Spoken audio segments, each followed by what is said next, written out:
Tengok pencemaran laut ini memang bahaya. Ini bahaya sebab orang menyaring malahan kena batu bara di laut. Tapi kita pengharapan sebagai panglima ke depan ini bagaimana itu laut itu harus bersih. Kita jaga bersama-sama. Pihak MIPA atau PLTU itu harus bertanggung jawab terhadap limbah batu bara di pesisir Teluk Langung. Yang katanya ikan udah mulai berkurang gara-gara batu bara itu apa benar menurut Panglima? Benar, itu hari kalau udang sabu ini ada kena ditangguh. Tapi sekarang bukan hilang ya, itu bukan hilang, tapi berkurang.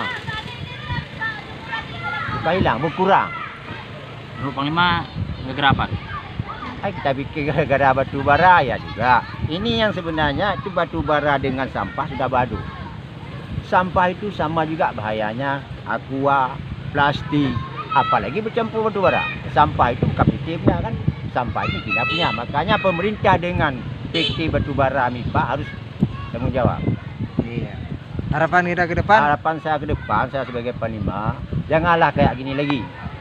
PLTU bilang MIPA, MIPA bilang PLTU. Yang mana yang sebenarnya?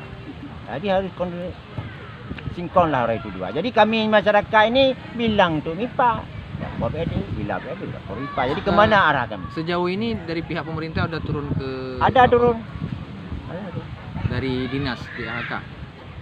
TLK atau apa? Di LHK. Ada turun. Nandanya Pak? Nalun Liasmi.